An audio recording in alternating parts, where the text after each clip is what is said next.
running for president.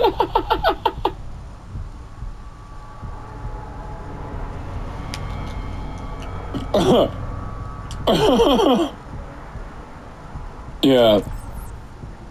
Wow, we're getting real nutty with it. History is deeply tied to Michigan's labor unions, which are known for having a significant influence on the outcome of elections. Ali's father was a member of the United Auto Workers Union, UAW for short, which often is vocal in state and federal politics. And if it wasn't for him getting a job as a UAW worker, we'd be living in poverty.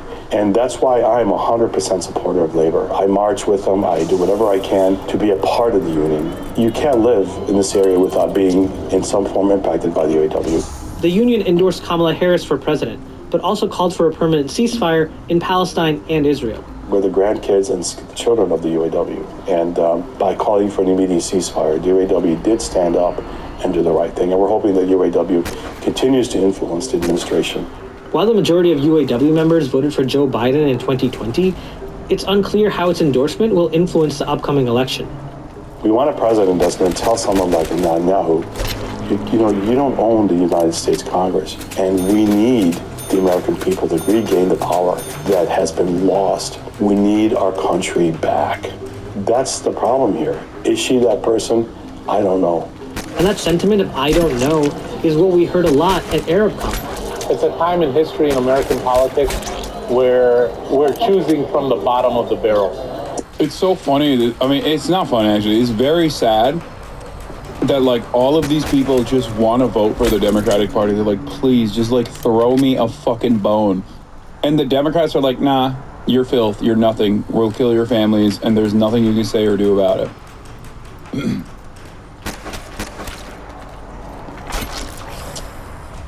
Also, thanks again to Dito2 with another 50 gifted subs right at the top of the hour once again, allowing 50 people to no longer see the ads at the top of the hour. Here is the 3-minute ad break now. Disappointed is an understatement, for Kamala's position on. With new Got to Be Metallics Pink Passion, say goodbye to boring color. Defy what's normal. And express yourself with bold radiance that lasts. Own your color with Got to Be Metallics.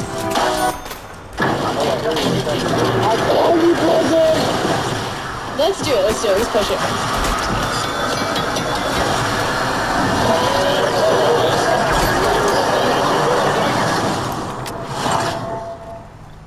18 years from tonight, Grant Gill will become a legend when he totally kills it at his improv class's graduation performance. Knees will be slapped, suds will be sprayed. People won't know what hurts more, their cheeks or their sides. That's why he's already keeping himself in shape and razor sharp today with health tips and wellness tools from AARP to help make sure his health lives as long as he does. Because the younger you are, the more you need AARP. Quick, where are your keys? Is the front door locked? Did you leave the stove on? Not sure? Then try Neuromag from Life Extension. It's formulated with a special form of magnesium, well studied for brain health. So boost your brain game. Try Neuromag today.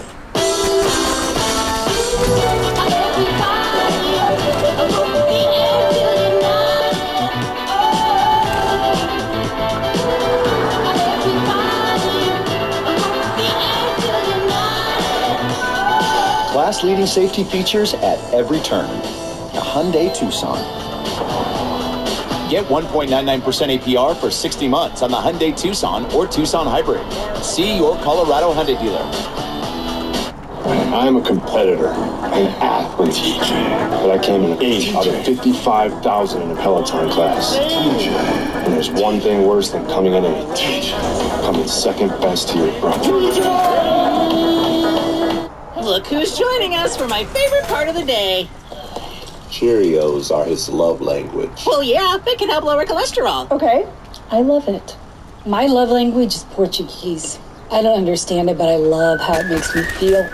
Check out Mahomes scrambling into T-Mobile to get the new iPhone 16 Pro built for Apple Intelligence. Cuz holding it up like a baby lion. Now at T-Mobile.com, get the new iPhone 16 Pro on us. And families can save 20% every month versus the other big guys.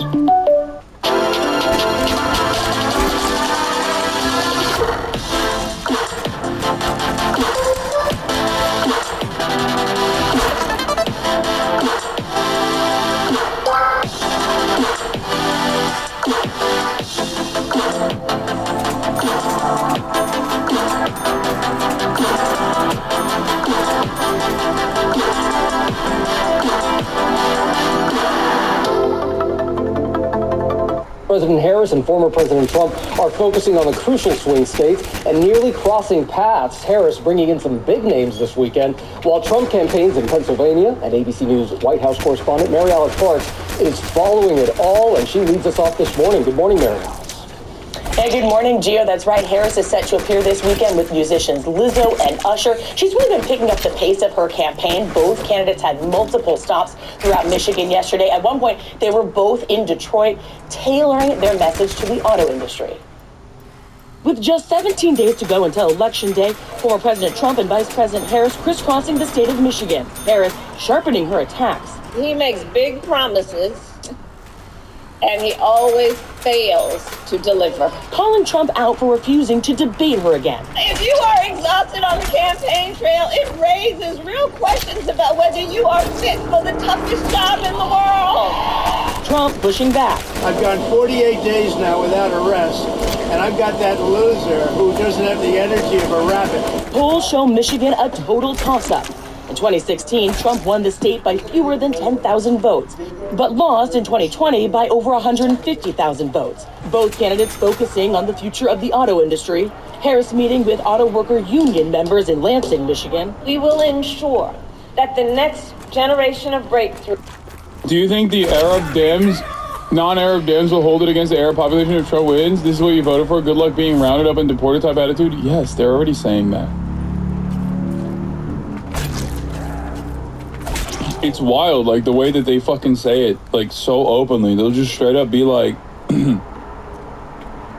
they straight up will just be like, yeah, fuck you. Have fun being deported, bitch. Like, I'm fantasizing about you being deported now.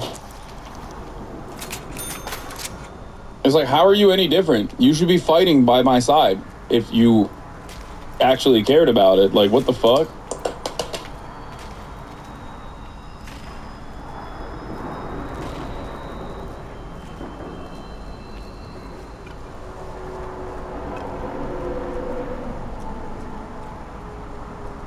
What?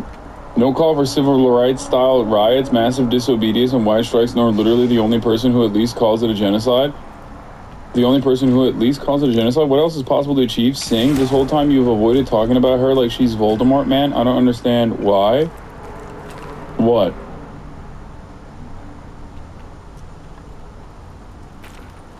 What? What are you talking about? Are you talking about Jill Stein? I think, like, it favors Jill Steiners in the chat, if you do exist in this community. Hello. If you're a Jill Stein head, you probably should recognize that it's better for you that I don't talk about Jill Stein. You know?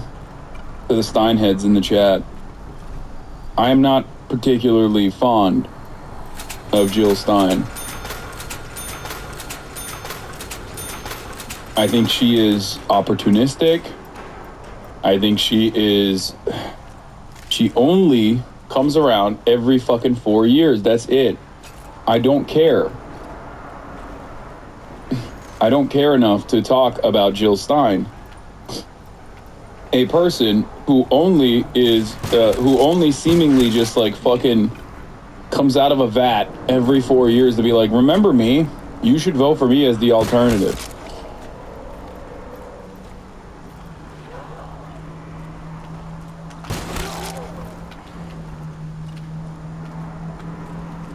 Like,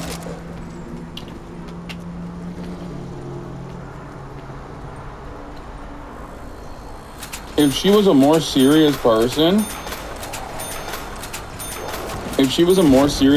she's pro-Assad, pro-Russia. Yeah, I don't care about any of that shit, okay? I'm just telling you, like,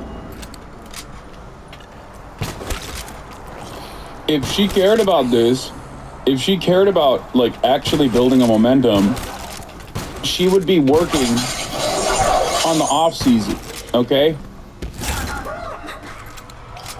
She doesn't. She doesn't do any of that shit.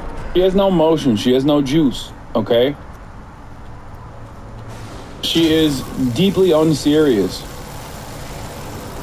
And for that reason, it's hard for me to look at this as anything but like an opportunist who, once again, comes around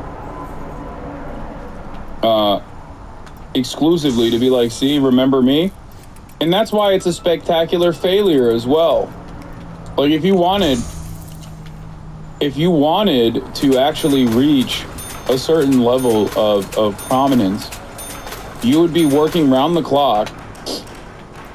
You'd be working around the clock, like in local elections, okay? And building a base of support, showing or proving that you have a message that resonates with voters by actively targeting whatever fucking area, where you could technically win. You could win like real fucking campaigns. They do greens run candidates. I know, dude. But the issue is they have never actually started small and built up on that, built a solid foundation to showcase that they are like a real fucking party within this process with serious anti-green DNC talking point. Yes, dude, I am obviously in the pocket of the Democratic Party. As you guys know, I am a Democratic Party op and also a Zionist, okay? And that this can't simply be my genuine opinion on Jill Stein. Without having any sort of backing, without showing that like this message resonates to voters, without having any sort of like serious fucking background, you're at a time when you're supposed to be reaching insane levels, considering that there's a concept such as double haters. But you prefer Kamala, though? I never said that. My preference on the matter is completely irrelevant regardless. Okay, I prefer me saying I prefer Jill Stein over Kamala Harris is like me saying I prefer myself as president over Kamala Harris, dog. What the fuck are you talking about? Yeah, I prefer myself. I prefer Uncle Jank to be the president of the United States of America. I don't doubt your opinion is genuine, but that doesn't mean it isn't a clueless take when the DNC spends more money crushing third parties in unison with the RNC than anything else.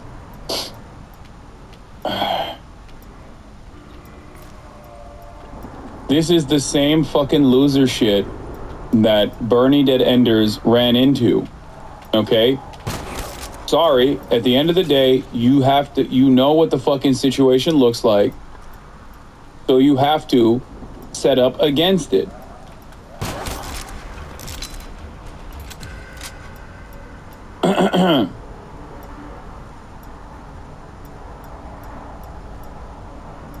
That's it.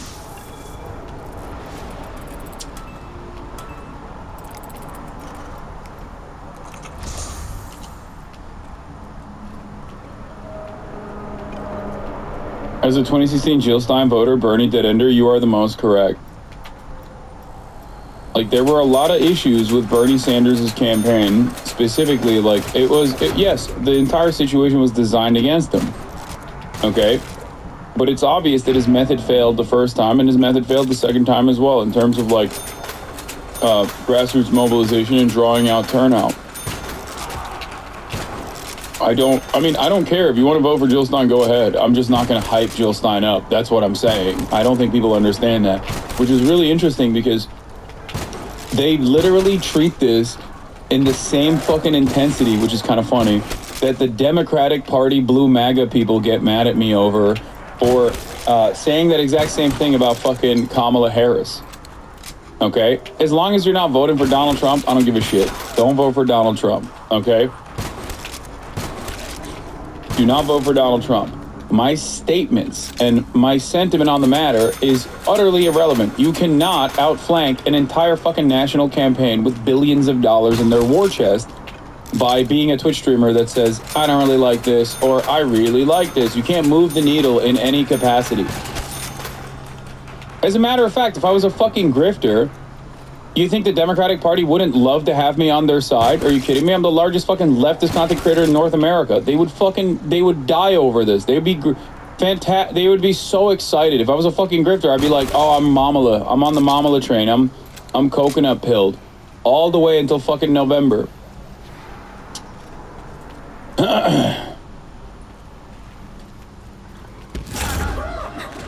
He would.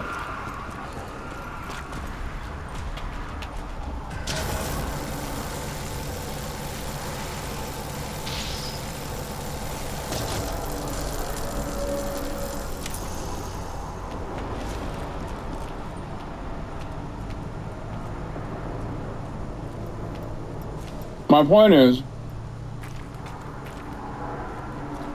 I do not want Donald Trump to win. But the reality of the matter is, the Democrats, if they're not putting forward a convincing case, might actually end up losing to Donald Trump. And it will be entirely their fault. It will not be the Arab community's fault. It will not be Jill Stein's fault. It will be entirely on them. They will have, once again, snatched defeat from the jaws of victory.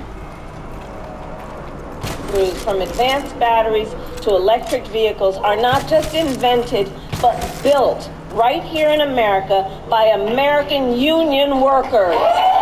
Trump talking about his plan to impose steep tariffs on imported cars. If I get elected, I'm not going to let them sell cars into our country in order to destroy the rest of Michigan. The war in Gaza front and center for voters in Michigan, too.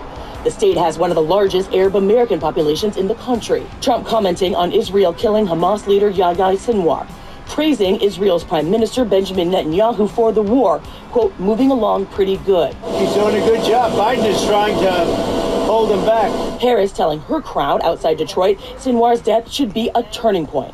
Everyone must seize this opportunity to finally end the war in Gaza, bring the hostages home.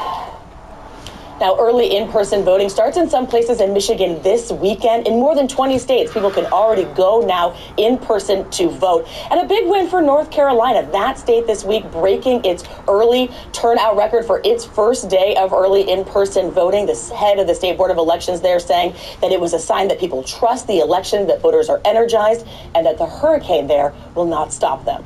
Plenty of energy already.